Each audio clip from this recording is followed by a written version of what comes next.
अगाडि एउटा स्टेटस लेख्नु भएछ क्या, केपी ओली प्रचण्ड मिल्न सक्ने, प्रचण्ड र शेरबहादुर देउवा मिल्न सक्ने, बालेन्द्र रवि मिल्न सक्ने, तर हर्क साम्पाङ र कुलमान घिसिङ किन मिल्न नसक्ने, यस्तो नि हुन्छ, मिल्नुपर्छ भनेर मैले निम्तो पठाएको छु भनेर चाहिँ मलाई एउटा स्टेटस लेख्नु भएछ। यो स्टेटसको सन्देश चाहिँ के हो? तपाईँ अलिकति मेन तरिकाले अध्ययन गर्ने व्यक्ति बताइदिनुहोस् त हाम्रा दर्शकहरूलाई।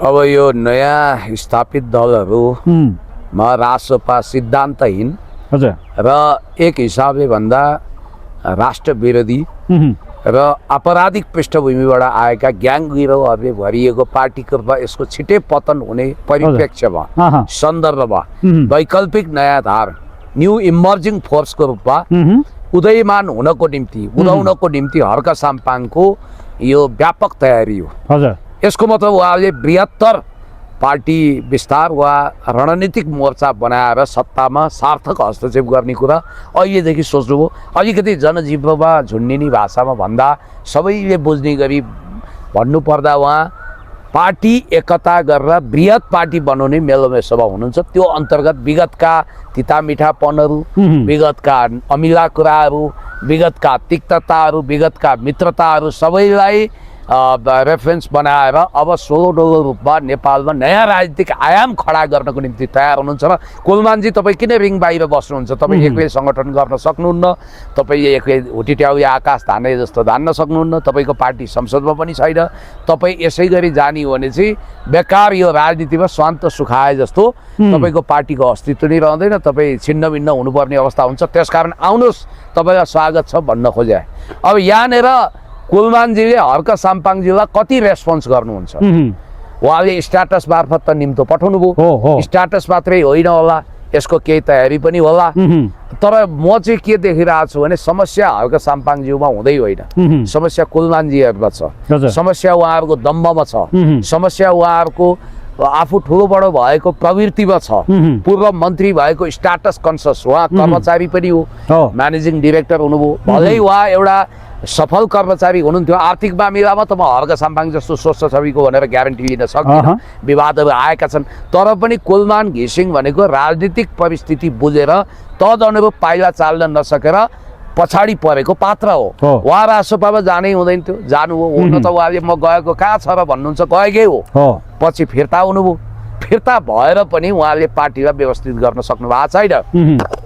उहाँको दुई तीनवटा मिठा कुराहरू के छन् भने एउटा उहाँको व्यक्तित्वको अन्तर्राष्ट्रिय स्वीकार्यता छ, मन्त्री हुनुभयो र ऊर्जा मन्त्रीको हैसियतले उहाँ म्यानेजिङ डिरेक्टर नेपाल विद्युत प्राधिकरणको सबभन्दा लामो कार्यकालको म्यानेजिङ डिरेक्टरको हैसियतले उहाँले आफ्नो एउटा इन्टरनेसनल विङ्स बनाउनु भएको छ। तर त्यो चाहिँ पोलिटिकल तहमा भन्दा कर्मचारी तहमा उहाँको राम्रो ब्राइट पक्ष भने के भने उहाँ गुड म्यानेजरियल क्यापासिटी प्रमाणित गरिसकेको एउटा उच्च प्रशासक।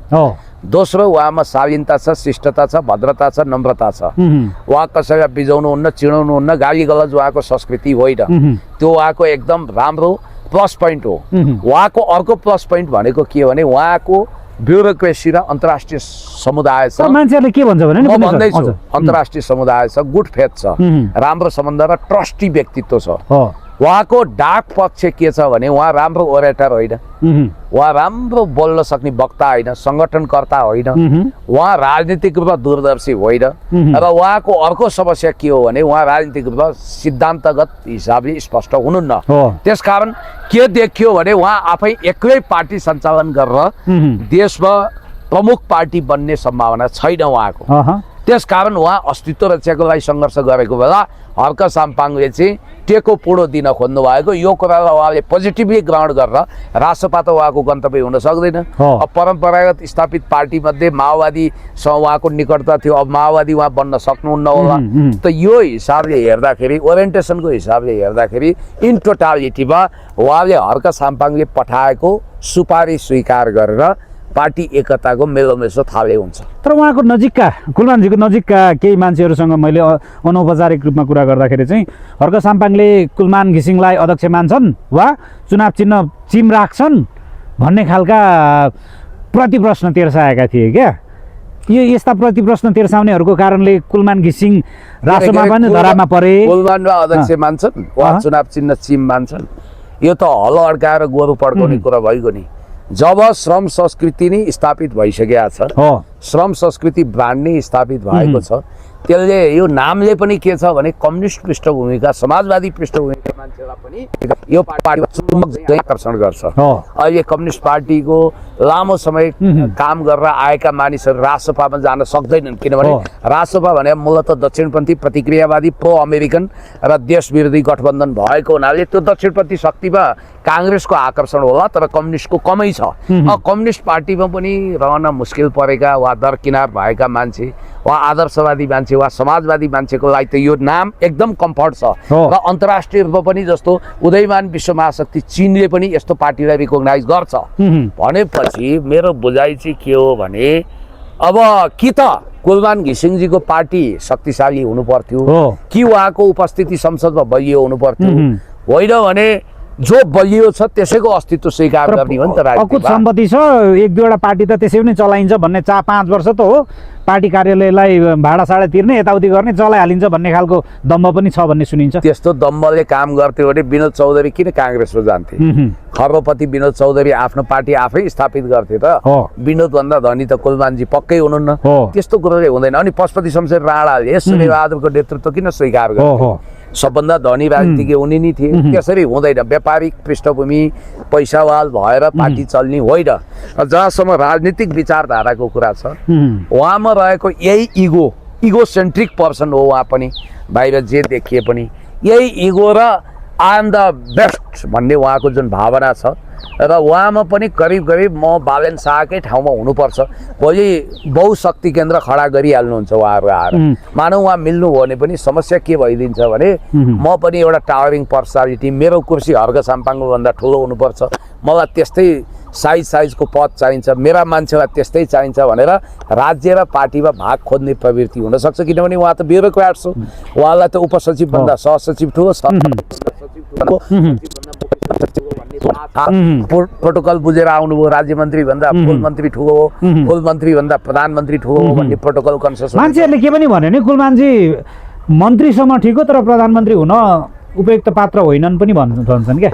त्यो प्रधानमन्त्री भन्ने पद चाहिँ सुशीला कार्कीले पनि कागताली परेर पाइन्, अयोग्य मान्छेले पनि पाएछन्।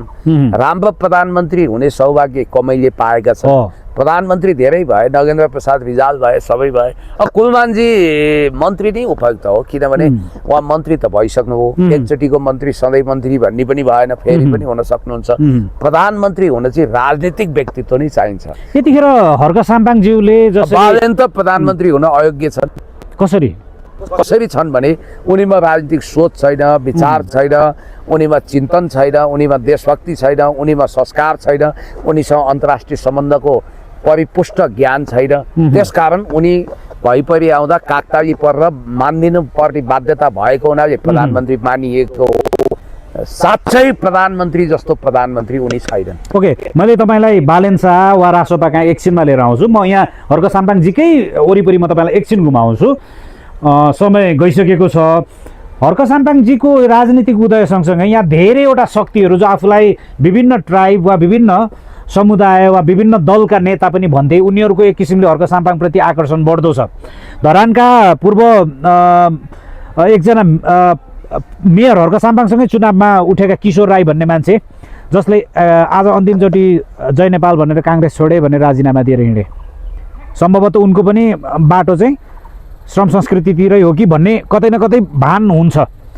सुदन किराँतीजी त्यहाँनिर एक बाटोमा लागि नै सक्नुभयो। अशोक राईहरू पनि त्यो पाइपलाइनमा छन्, होइन? यो हुँदै गर्दाखेरि कुलमान घिसिङहरू पनि त यो पाइपलाइनमा आइदिएदेखि आखिरी देश बनाउने विकास गर्ने नै भन्ने नै होला। पुण्य गौतमजीले तपाईँ सुरुको दिनबाट बोलेर आइरहनु भएको कुरा यही नै हो, देश बन्न पर्छ, देश बनाउनलाई हर्क साम्पाङको नेतृत्व जरुरी छ भनेर तपाईँले बोलेर आउनु भएको। यो उदय र यो प्रस्तुतिलाई तपाईँले कसरी हेरिरहनु भएको छ पुण्य सर? अब यो ठुलो पार्टी बनाउन विभिन्न पर्सनालिटीहरू, विभिन्न ऐतिहासिक व्यक्तित्वहरू, पूर्व मन्त्रीहरू, सांसदहरू, राजनीतिक पार्टीका बडे बडे मान्छेहरू, साइजका मान्छे, किसिम किसिमका मान्छे, किसिम किसिमका शक्ति, थरी थरीका प्रवृत्तिहरू मिसाउँदा त्यसको ब्राइट पक्ष पनि धेरै राम्रो छ। हजुर, यसले पार्टीको आकार बढाउँछ, पार्टीको स्वीकार्यता बढाउँछ, पार्टीको उपस्थिति धेरै ठाउँमा जनाउँछ पार्टीप्रतिको आकर्षण पनि जगाउँछ, एउटा भावना पनि पैदा गर्छ, शक्ति आवेगसँगै विवेक पनि पैदा गरेर शक्तिमा रापताप पैदा गर्छ। यो यसको ब्राइट पक्ष हो। जस्तो अशोक राईज्यूको कुरा आयो, उहाँ भनेको एउटा इतिहास हो, टावरिङ पर्सनालिटी हो। नेकपा एमालेमै रहनु भएको थियो भने पनि उहाँ राष्ट्रपति वा अध्यक्षको सलिड क्यान्डिडेट हो।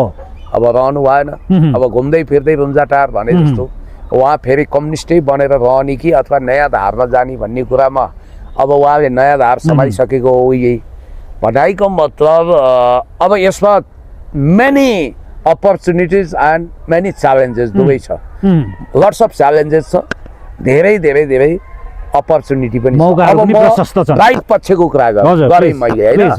यसले आकार बढाउँछ, चुनाव जित्न सजिलो गराउँछ, पार्टी शक्तिशाली बनाउँछ, पार्टीको स्वीकार्यता बढाउँछ, प्रतिभाहरूको समायोजन गर्छ, पार्टीप्रतिको एउटा तपाईँको लगाव बढाउँछ, कार्यकर्तामा उत्साह भर्छ, श्रमदातामा एउटा आशा जगाउँछ। यो एउटा राम्रो पक्ष। साथसाथमा यसका डिमेरिट्सहरू पनि प्रशस्त छन्। के छन्?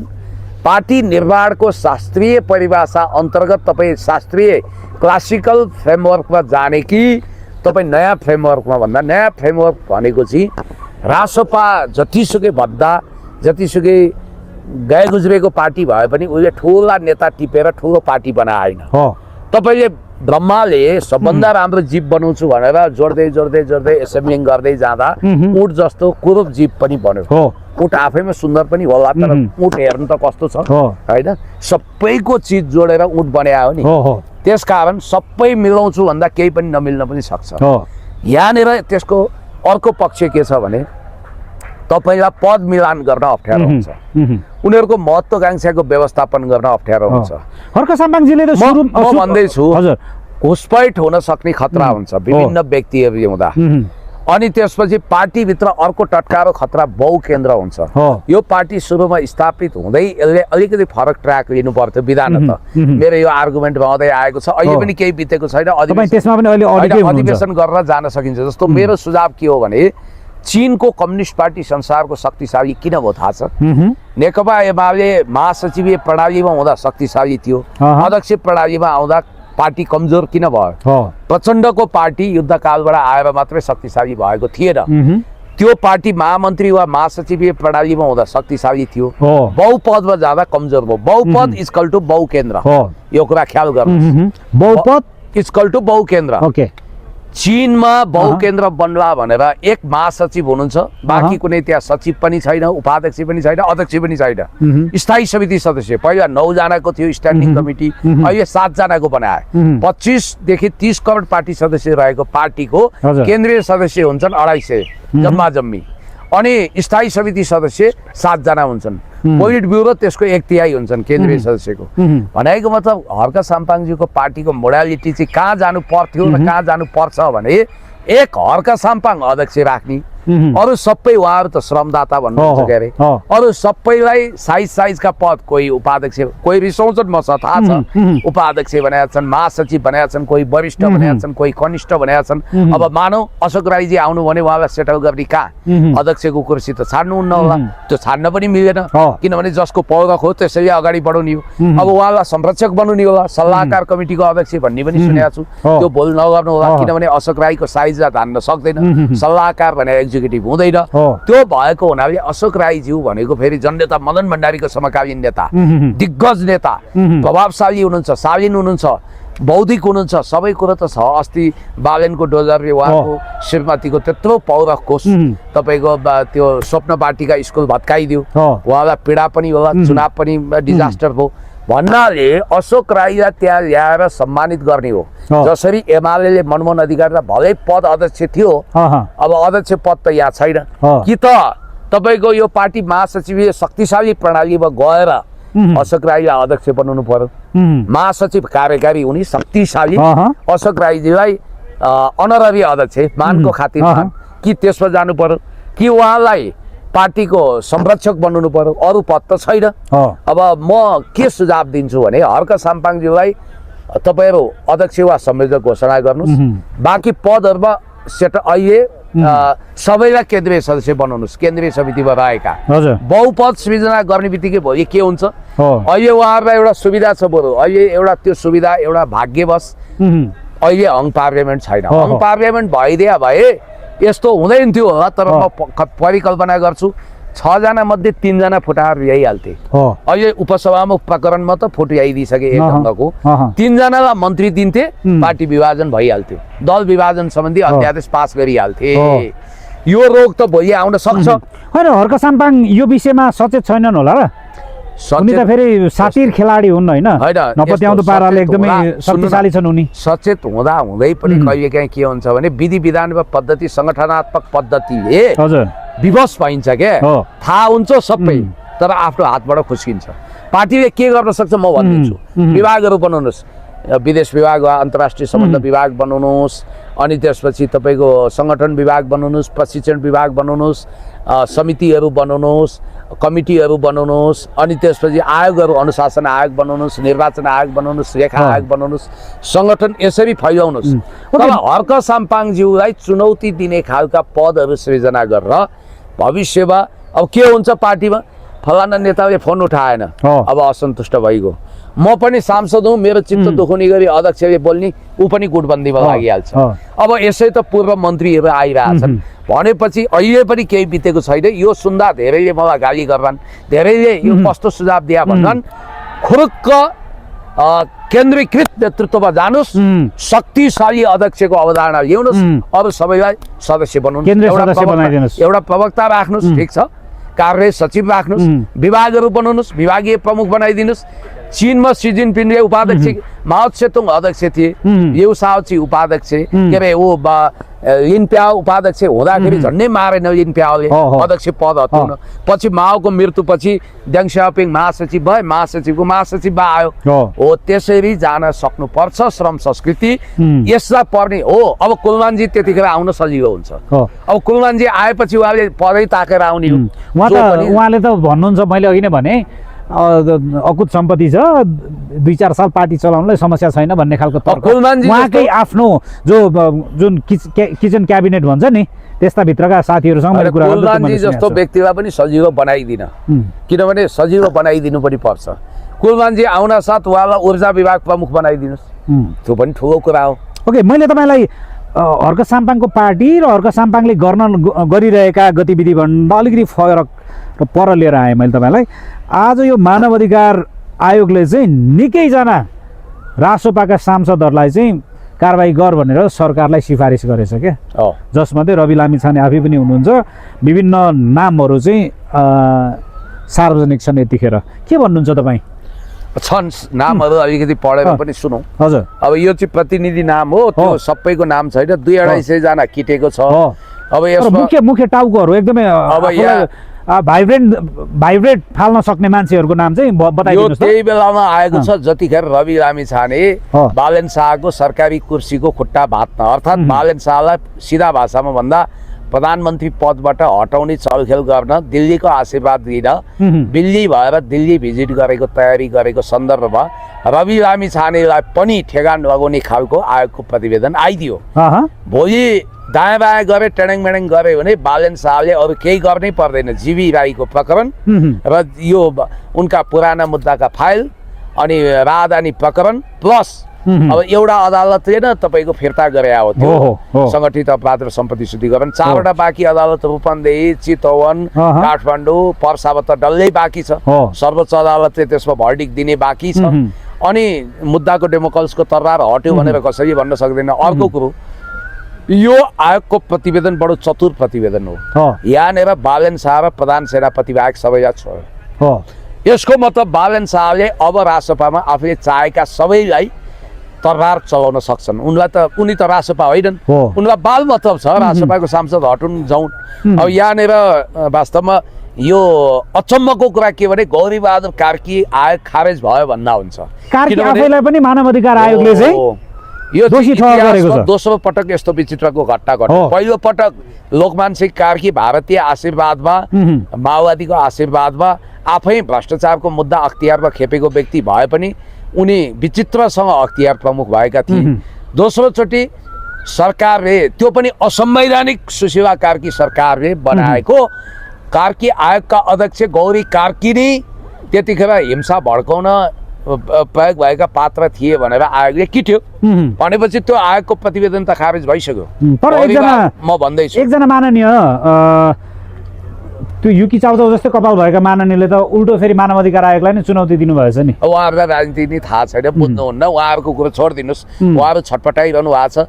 कसैले यसलाई कम आँकेको छ भने त्यो मान्छेले भयङ्कर भुल गर्दैछ, किनभने राष्ट्रिय मानवाधिकार आयोग भनेको राज्यको संवैधानिक निकाय हो। यो कुनै अहिले गहिरे भइरे प्रमुख भएको आयोग होइन। कन्स्टिट्युसनल बडीको भ्यालिडिटी ग्लोबल हुन्छ। जस्तो संयुक्त राष्ट्र सङ्घीय मानवाधिकार सम्बन्धी आयोगहरू संयुक्त राष्ट्र सङ्घ अन्तर्गत विश्वका सबै देशहरू जुन जुन सदस्य राष्ट्र छन् हरेक देशको च्याम्बरमा टेबलमा यो प्रतिवेदन पुग्छ, यसको पिडिएफ पुग्छ, आधिकारिक अङ्ग्रेजीमा ट्रान्सलेट गरेको प्रतिवेदन पुग्छ। मैले भन्न खोजेँ मानव कुनै मान्छे अस्ट्रेलिया छ, अस्ट्रेलियन सरकारको मेमोरीमा नोटिसमा यो आयोगको प्रतिवेदन जान्छ।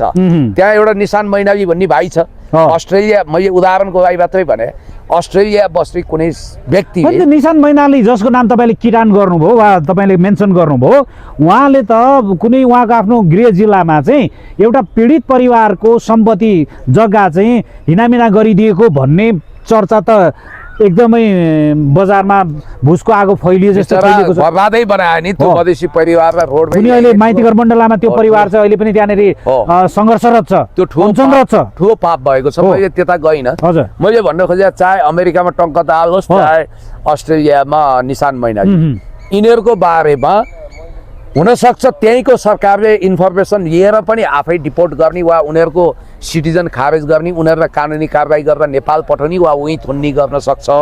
किनभने उनीहरूको रिडिङ के हुन्छ भने नेपालमा हिंसालाई प्रमोट गर्ने मानवाधिकार विरोधी मान्छेले हाम्रो देशमा पनि त्यस्तै वितन्डा गर्न सक्छ भनेर करार ज्याप बनाउन सक्छ। विगत नजिब हेर्नुहोस्, उनीहरूको नागरिकता खारेज गर्न सक्छ वा उनीहरूको राजधानी खारेज गर्न सक्छ होइन। उनीहरूको तपाईँको त्यहाँको ग्रिन कार्ड छ कि सिटिजन छ कि के छ, उनीहरूलाई डिपोर्ट गरिदिने प्रक्रिया सुरु गर्न सक्छ। म सानो उदाहरण दिन्छु। कर्नल कुमार लामा बेलायतमा किन पक्राउ गर्यो भने मानवाधिकार आयोगको प्रतिवेदनको कारण। यो मानवाधिकार आयोगको प्रतिवेदनलाई चाहिँ amnesty international, human right watch लगायत अन्तर्राष्ट्रिय इन्टरनेसनल क्रिमिनल कोर्ट सबैले अथेन्टिसिटी दिन्छ र यिनीहरू इन्टरपोल मार्फत पनि समातिन सक्छन्। यो सांसदहरू विदेश गयो भने यिनीहरू उहीँ पक्राउ पर्न सक्छ।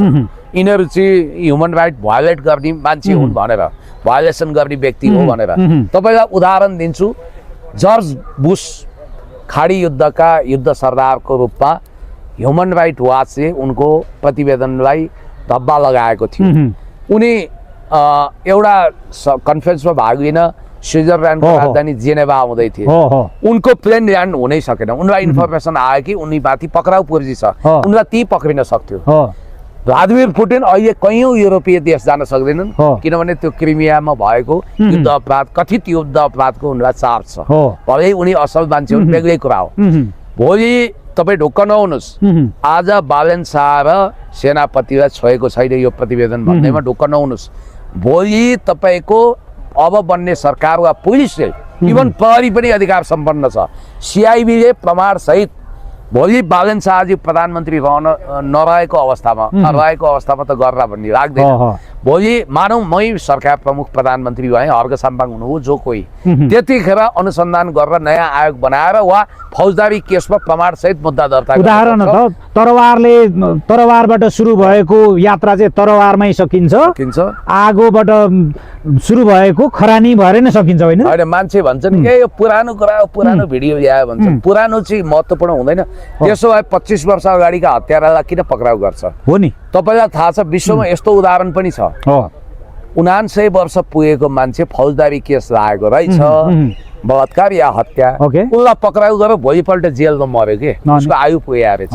तर भोलिपल्ट ऊ मर्दैछ भन्दैमा उसलाई उन्मुक्ति भएन, पक्राउ गर्यो।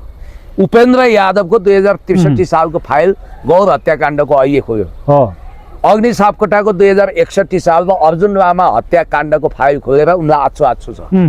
यो जेनजी आन्दोलन भने त अस्तिको कुरा हो। हिजो अस्तिको कुरा यो जहिले फेरि फौजदारी केस भनेको नमरुन्जेल तपाईँलाई त्यसले सताइरहन्छ। त्यसकारण सबै होसियार भयो भने अब नामहरू पढाउन एकचोटि विचित्रै लाग्छ तपाईँलाई। अलिकति बताइदिनुहोस् त। यो नामहरू केही प्रतिनिधिमूलक सबैको त नाम यहाँ छैन।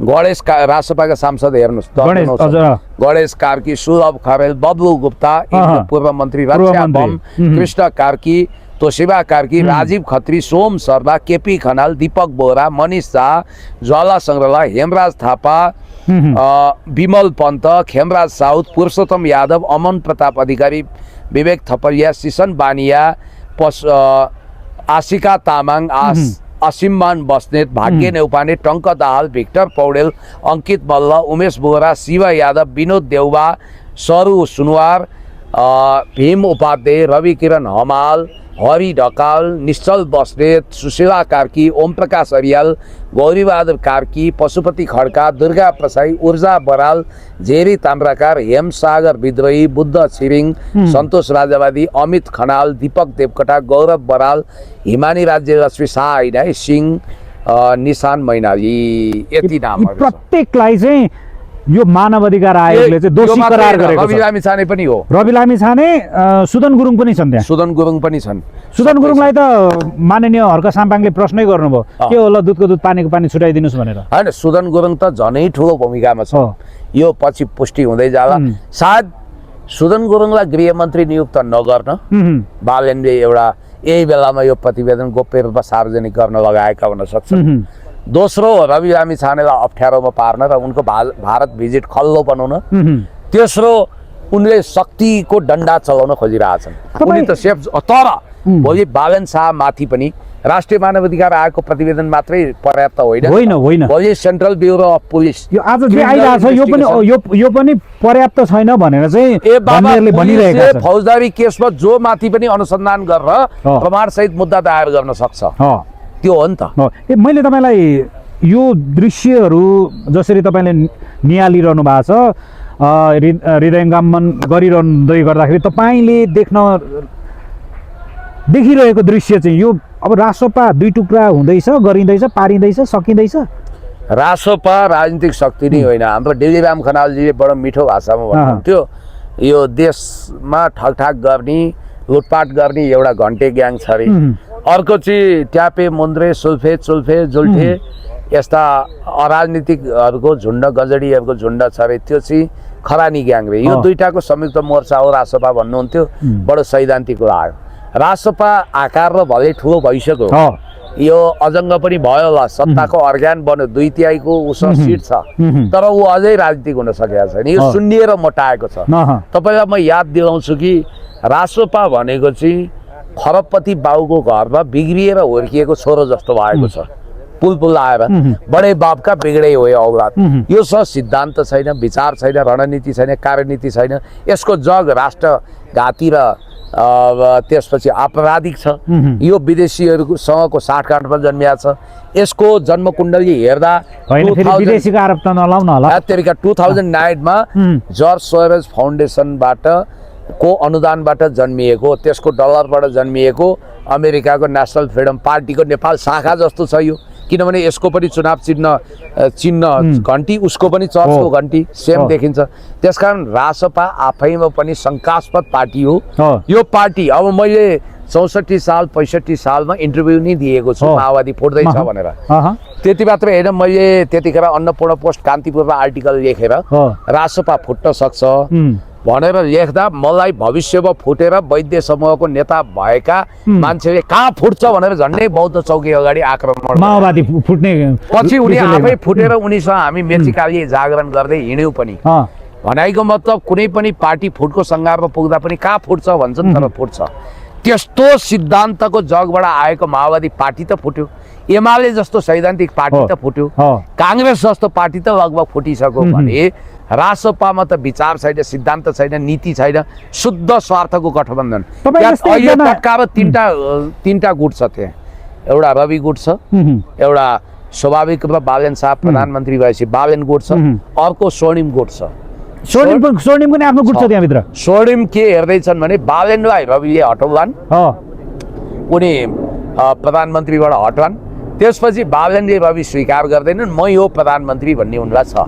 त्यसकारण उनको वरिपरि पनि एउटा स्वर्णिमलाई त यस्तो आरोप पनि लगायो, आरोप कति सत्य छ त्यो सत्यता चाहिँ मलाई थाहा छैन, तर के आरोप लगाएन नि पुण्य सर, रवि र बालेनलाई छुटाएर बालेन र गगनलाई मिलाउने भूमिकामा स्वर्णिम छन् पनि भन्छ। त्यो हुन सक्छ, त्यो सङ्केत देखिन्छ, किनभने गगनले अहिलेसम्म बालेनको आलोचना गर्न अस्वीकार गरेका छन्। उनको टार्गेट रविको राजनीतिक सिद्ध्याउने हो। रवि पनि हिजोसम्म बेर्नो निस्किने गरी स्टुडियोमा भारतीयहरूसँग जम्ला हात जोड्न, चाकडी गर्न, जीहरुजी गर्न जाँदै थिए नेताहरू भन्थे, आज आफै जाँदैछन्। त्यस कारणले गर्दाखेरि देश जनता विकास समृद्धिको पक्षमा यो चटाइमा गुन्द्रेमा बसेमा सेवा गर्नु त कता हो कता, सत्ताको लागि निर्लिप्त हुने पुराना पार्टी भनेर गाली गरिएका भन्दा पनि हरामखोर निस्किने प्रवृत्ति नै शङ्कास्पद। कोहीको विदेशी पिआर छ, कोहीको विदेशी नागरिकता छ, कोहीको शङ्कास्पद कारोबार छ, आर्थिक देशको आर्थिक अवस्था तबाह गर्ने, नेपाललाई ब्ल्याकलिस्टमा राख्ने अनि नेपालीहरूको अमन चैन र शान्ति खलबलाउने, देशलाई हिंसात्मक बनाउने, विदेशी लगानीहरू ठप्प बनाउने, देशलाई फेल्ड स्टेटमा लाने, देशमा विदेशी सेवा लिने ब्याकग्राउन्ड बनाउने, देशका अमूल्य प्राकृतिक सम्पदामा विदेशीहरूको लुट खसोट सुनिश्चित गर्ने, एमसिसी कार्यान्वयनमा लाने, एसपिपीलाई अर्को मोडलमा पास गरेर नेपालमा डिप स्टेटको सम्पूर्ण योजना लागू गरेर असंलग्न परराष्ट्र नीति र पञ्चशीलता विरुद्ध चलखेल गर्ने, मित्र राष्ट्र चीन विरुद्ध नेपालमा ठुलो माहौल तयार गर्ने आदि इत्यादि पापपूर्ण अनि सुकुम्बासी खेद्ने अनि रिपब्लिक हाम्रो हो भनेर दाबी गर्दै डिप्लोमेटिक नोट पठाउन नसक्ने, जनतालाई ढाट्ने, छल्ने अनि बोर्डिङ स्कुलहरूमा सुविधा दिउँ भन्ने, जनतालाई राहत दिउँ भन्ने, तर सरकारी हस्पिटल वा सामुदायिक हस्पिटलमा एउटा पनि स्वास्थ्य सेवा बिमा नराख्ने अहिले, अनि त्यसपछि यता सरकारी अनि जुन एउटा फी लिस्ट बनाएको छ त्यो फी लिस्ट कार्यान्वयन नगर्ने, बोर्डिङ स्कुलमा जनता ढाट्ने, महँगीमा पार्ने, देशलाई चौपट बनाउने भूमिकामा रहेको रासपा आफैमा पाप र अपराध कर्मद्वारा सिद्धिँदै गएको पार्टी हो। यो सिद्धिन्छ नि, हेर्दाखेरि तपाईँले के देख्नुहुन्छ भने मैले यसो भनिरहँदा मान्छे पत्याउँदैन, जस्तो माओवादीभित्र दिनदिनै हजारौँ मान्छे प्रवेश गर्थे नि त्यतिखेर, तर त्यो पार्टी यति शक्तिशाली थियो कि फुट्यो। अहिले माओवादी भन्ने इतिहास रहन्छ कि रहँदैन। मैले तपाईँलाई नि यो जुन विगतलाई हामीले सम्झिँदै गर्दाखेरि अन्तिममा है मैले तपाईँलाई सोध्दैछु, यो हर्क साम्पाङको पार्टीप्रति जुन प्रकारको मान्छेको आकर्षण बढ्दै गइरहेको छ, स्वार्थी समूहहरू त्यो पार्टीमा प्रवेश गरिसकेपछि चाहिँ भोलि गएर त्यही हविगतमा श्रम संस्कृति पार्टी पनि पुग्ने सम्भावना कति देख्नुहुन्छ तपाईँ? हो, त्यही भएर prevention is better than care. Party निर्माणको नयाँ मोडालिटीमा जानु पर्यो। पहिला यो भ्रमबाट हामी निस्किनु पर्यो कि हामीले भविष्यमुखी पार्टी बनाउने हो, अतीतमुखी होइन। अतीतका ठुला ठुला पात्रहरू आज सान्दर्भिकता गुमाइसकेका छन्। अब सान्दर्भिकता गुमाएको बेलामा अब पुरानै मोडलबाट पार्टी बन्दैन, डिजिटल फर्मेटबाट जानुपर्छ, नयाँ फोर्सलाई इन्कर्पोरेट गर्नुपर्छ र ठुला नेता ल्याएर ठुलो पार्टी बन्ने होइन, अहिलेका नेतालाई नै ठुलो नेता बनाउने गरी लाने हो। अन्तिममा पुण्य सर, यो समय गइसकेको भएर अन्तिममा एउटा आज धरानका निम्ति अब आगामी निर्वाचनमा चाहिँ मेयर कसलाई चुन्ने भन्ने एउटा श्रम संस्कृति पार्टीभित्र एक किसिमको विवाद थियो, तर हर्क साम्पाङजीले चाहिँ के भन्नु भने धनबहादुर राईज्यूलाई, डिबी नाछिरिङलाई चाहिँ ल तपाईँ चाहिँ है भनेर घोषणा गर्दै एउटा लामो भावुक स्टाटस लेख्नु भएको छ क्या, अनि भावुक फोटो पनि हाल्नु भएको छ।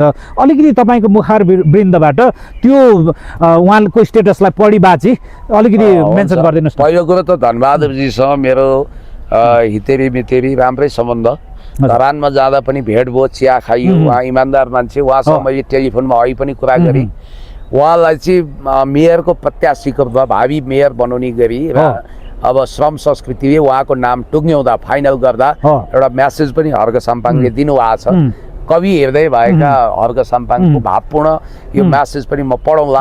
र मैले धनबहादुरजीमा देखेको क्वालिटी के भने रासपाका अहिलेका क्याबिनेट मन्त्री भन्दा उहाँ काबिल हुनुहुन्छ। उहाँको भाषा राम्रो छ, किनभने हेर्नुहोस् तपाईँ एमाले काङ्ग्रेसलाई जति गाली गरे पनि, माओवादीलाई गाली गरे पनि राजनीतिक प्रशिक्षण म हेर्नुहोस् न, म र रवि लामिछानेमा कति फरक छ भन्नु, ज्ञानेन्द्र साई र ममा कति फरक छ, सस्तो लोकप्रियता तिनले बटुले होला, तर मेरो मुखबाट अराजनीतिक भाषा किन आउँदैन भने म जमानादेखि आर्टिकल लेख्छु, राजनीतिक संस्कारको मान्छे हुँ होइन, त्यस धनबहादुरजीसँग राजनीतिक छ, सोच छ, विचार छ, दृष्टिकोण छ, उहाँलाई अग्रिम शुभकामना छ।